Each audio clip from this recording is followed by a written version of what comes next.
Assalamualaikum warahmatullahi wabarakatuh. Sebelum teman-teman menonton video ini, jangan lupa like, share, dan subscribe ya. Pada video kali ini, aku dan teman-temanku akan membahas 3 peristiwa pemberontakan yang terbagi menjadi 2. Yang pertama, berdasarkan kepentingan politik dan separatisme, yaitu pemberontakan Andi Aziz. Dan yang kedua, berdasarkan kepentingan sistem pemerintahan, yaitu pemberontakan PRRI dan pemberontakan Permesta. Menghadapi ancaman disintegrasi bangsa. Apa sih perbedaan integrasi dengan disintegrasi? Integrasi merupakan proses penyatuan berbagai kelompok budaya dan sosial dalam satu kesatuan wilayah dan membentuk suatu identitas sosial. Sedangkan disintegrasi adalah sebuah kondisi atau keadaan di mana hilangnya keharmonisan, ketidakutuhan, atau perpecahan yang terjadi dalam suatu lingkungan masyarakat.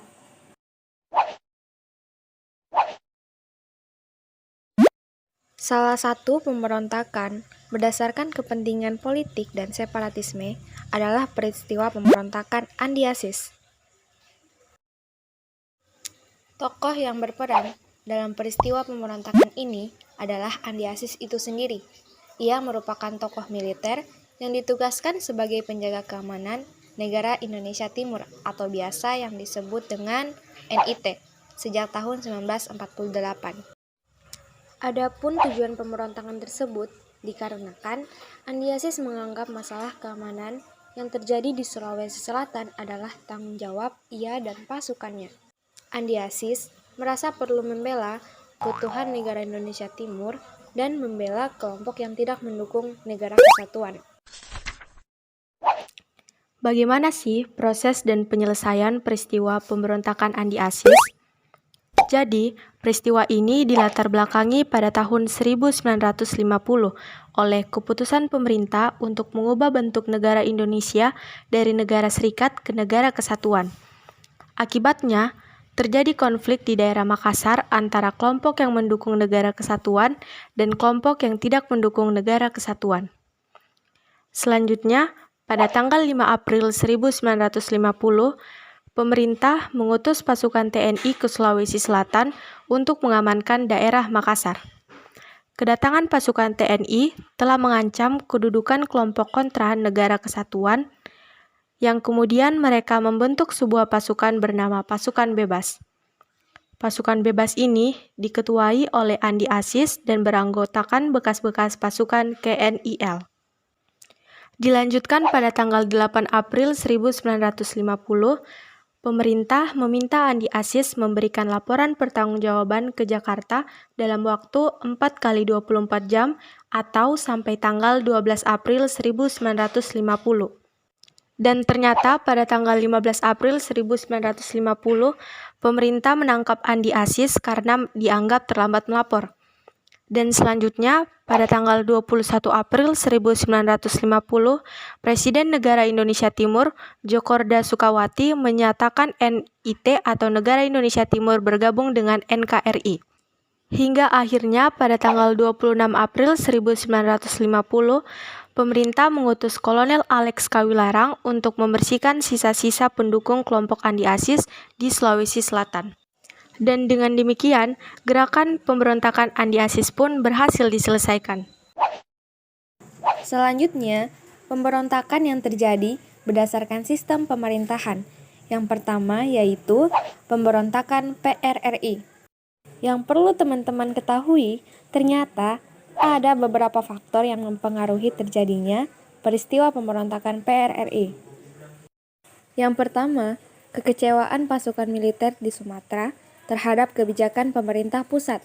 Yang kedua, ketidakpuasan pemerintah daerah Sumatera terhadap alokasi biaya pembangunan yang diberikan pemerintah pusat. Yang ketiga, dominasi pengaruh PKI di pemerintah pusat.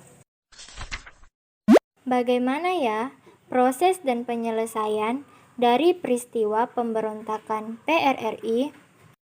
Peristiwa ini diawali pada bulan Desember 1956,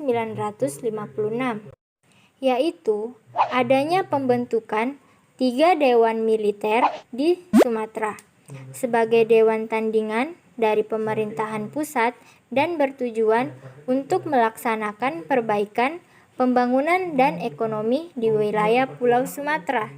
Berlanjut pada tanggal 10 Februari 1958, terbentuknya Dewan Perjuangan yang mendesak beberapa tuntutan kepada pemerintahan pusat.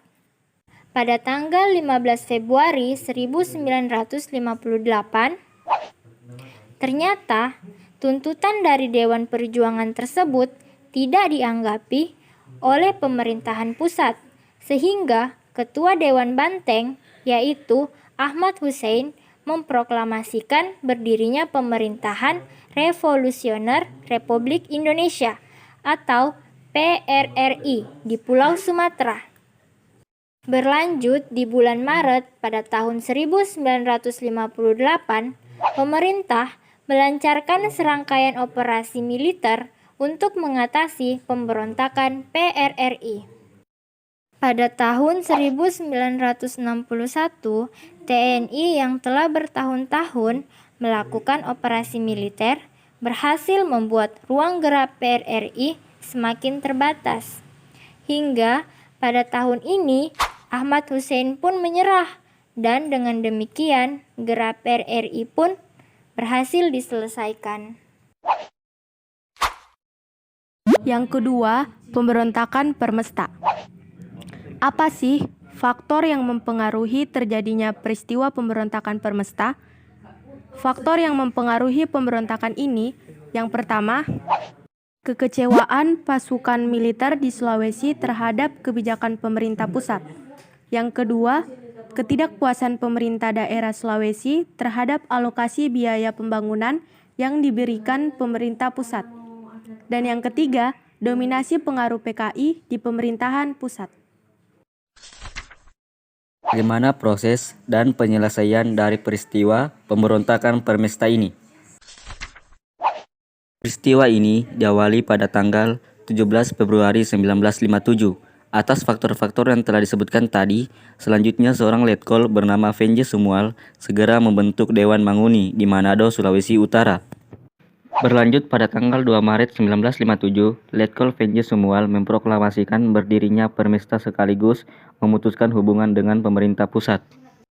Pada bulan April 1958, sebagai upaya dalam menumpas gerakan Permesta, pemerintah menggerakkan Operasi Merdeka ke Sulawesi Utara di bawah pimpinan Letkol Ruminto Henggraningrat. Akhirnya, pada tahun 1961, Tentara Nasional Indonesia berhasil menguasai kota Manado dan membuat terbatasnya ruang gerak para anggota Permesta. Hingga akhirnya pada tahun 1961, Letkol Venje Sumual menyerahkan diri kepada pemerintah pusat. Dan dengan demikian, gerakan Permesta pun berhasil diselesaikan. Demikian dari kami, kelompok 4, yang terdiri dari Nur Syafika, Jusnul Alia, Syahrani Putri Aulia, Muhlis Maniambo, Triwais Al-Kurni, Alfandi.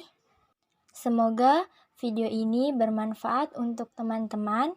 Jika ada saran, silakan tulis di kolom komentar ya. Terima kasih.